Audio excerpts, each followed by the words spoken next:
जिसने पूरे दुनिया में सत्य और अहिंसा का संदेश दिया, भगवान गौतम बुद्ध, उनका ननिहाल यहाँ है। तो अभी खुदाई चल रही है। अगर ये स्पष्ट हो जाता है कि यह देवता है तो यह क्षेत्र विश्व के पटल पर होगा। तनवा क्षेत्र के बनारसिया कला में देवोदह के नाम से बताया जाता है। एक भवन तैयार करवाया और जो बन करके तैयार है। लोगों की उम्मीदें जगी और पुरातत्व की टीम फिर राष्ट्रीय स्तर की पुरातत्व की टीम फिर तीसरी बार खुदाई शुरू कर दी है। ऐसे में बताया जाता है भगवान गौतम का ननिहाल यही था और वह स्थान देवोदह के नाम से जाना जा रहा है। क्योंकि मामला अभी गर्त के पेट में है, खुदाई चल रही है, अभी पूरी सच्चाई सामने नहीं आ चुकी है। लेकिन दूसरे वाले स्तूप की खुदाई के बाद यह लोगों की उम्मीदें जगी थी, जिससे बौद्ध भवन का निर्माण भी कराया गया है। आज पुरातत्व की टीम फिर पूरी तरह से सक्रिय है और चारों तरफ से बैरिकेडिंग करा करके वहां की खुदाई कार्य शुरू हो गई है, जिस पर लोगों की उम्मीद भी जग गई है। कुषाण काल के अवशेष मिले हुए थे। इसके बाद बौद्धकालीन जो भी वस्तुएं मिलेंगी बौद्ध कालीन की ही वस्तुएं मिली, ऐसा लोग बता रहे हैं कि मिलने वाली है। ऐसे में सब वह स्थान बौद्धिस्ट लोगों के लिए बहुत ही धार्मिक आस्था का स्थान होगा। क्योंकि दोस्तों, इतिहास को अगर उठाकर देखा जाए तो भगवान गौतम बुद्ध का ननिहाल वही था। उनके नाना महाराजा अंजन का वह किला था और वहां बगल में एक और स्तूप, दो स्तूप और दिखाई देते हैं। ऐसा हमारे इतिहास के मुताबिक भगवान गौतम बुद्ध का लालन पालन और कुछ दिनों तक उनका वहां उस क्षेत्र में जीवन व्यतीत हुआ था।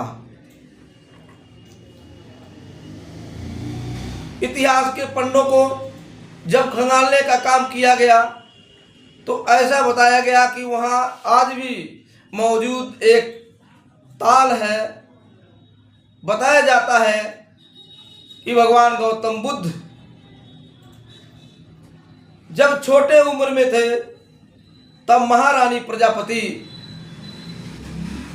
उस सरोवर के किनारे उनको लेकर घूमा करती थी। जानकारों के मुताबिक अगर माने तो वहां सरकार भी पूरी सक्रियता दिखा रही है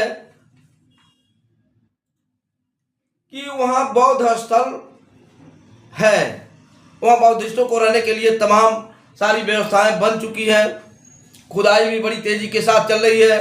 वहां चारों तरफ से बैरिकेडिंग लगा दिया गया है कि बेकार के लोग वहां न पहुंचे, जिसके कारण वहां जो खुदाई के दौरान सामान मिल रहे हैं उसको सुरक्षित रखा जा सके। जब इस संबंध में विकास समिति देवोदह के अध्यक्ष जितेंद्र राव से उस बातचीत के दौरान उन्होंने बताया कि ऐतिहासिक दृष्टि से यह क्षेत्र बहुत ही महत्वपूर्ण है। यह बौद्धिस्टों के लिए यह बहुत ही पवित्र क्षेत्र है। इसके साथ ही बौद्ध अनुयायियों के लिए देवोदह उनकी धार्मिक श्रद्धा का भी विषय है। उन्होंने यहाँ तक कहा कि अगर यह सिद्ध हो जाता है कि यह देवोदह है तो यह क्षेत्र, यह जनपद विश्व के पटल पर होगा। परिक्रमा करने के बाद अपने को धन्य होंगे। उन्होंने यहाँ तक कहा कि अभी बीते समय से यहाँ से कुछ ही दूरी पर रामग्राम भी बताया जाता है, जहाँ भगवान गौतम बुद्ध की 8वीं अस्थि पड़ी हुई है। तो वहाँ भी उस स्तूप की भी खुदाई हो रही है, जहाँ बीते दिनों से कन्हैया बाबा का स्थान जाना जाता था। उस स्थान पे भी खुदाई चालू है।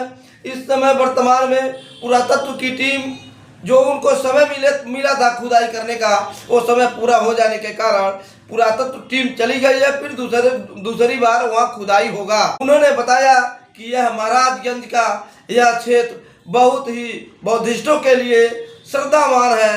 अगर इस क्षेत्र में बौद्धिस्ट पहुंचकर और परिक्रमा करके अपने धार्मिक आस्था के अनुसार यहाँ उनको माथा टेकेंगे तो उन लोगों को इस ज्ञान की गंगा में डुबकी लगाने का भरपूर समय मिलेगा। तो दोस्तों, हमारे बताने का मतलब यह है कि यह जनपद महाराजगंज उत्तर प्रदेश का यह जनपद महाराजगंज का उत्तरी छोर बहुत ही पवित्र है बौद्धिस्टों के लिए, जहाँ जिसने पूरे दुनिया में सत्य और अहिंसा का संदेश दिया, भगवान गौतम बुद्ध, उनका ननिहाल यहाँ है। और यहाँ से कुछ ही दूरी पर लुम्बिनी में भगवान गौतम बुद्ध का जन्म स्थली है, जहाँ उन्होंने पैदा हुआ और वह सिद्धार्थ के नाम से जाने गए।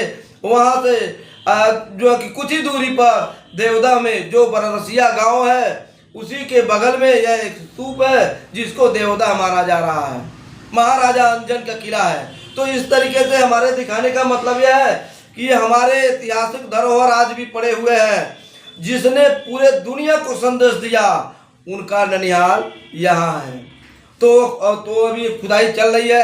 अगर ये स्पष्ट हो जाता है कि यह देवता है तो यह क्षेत्र विश्व के पटल पर होगा और यहाँ पर विदेशी पर्यटक आएंगे, क्षेत्र का विकास होगा और एक बहुत बड़ा ऐतिहासिक जो है कि क्षेत्र होगा। तो दोस्तों, हम इसी तरीके से भगवान गौतम बुद्ध यानी ऐतिहासिक धरोहर, जो भी ऐतिहासिक चीज आज हमारा दबा हुआ है, उसको हम आपको दिखाने का भरपूर प्रयास कर रहे हैं। और इस तरीके से आप हमारे वीडियो पर बने रहें। वीडियो हमारा अगर आपको अच्छा लगता है तो जो कि हमारे चैनल को सब्सक्राइब करें और कमेंट बॉक्स में जो है कि जरूर लिखें। तो दोस्तों, हमारा प्रयास कैसा रहा हमारे कमेंट बॉक्स में लिखकर बताइएगा। तब तक के लिए नमस्कार।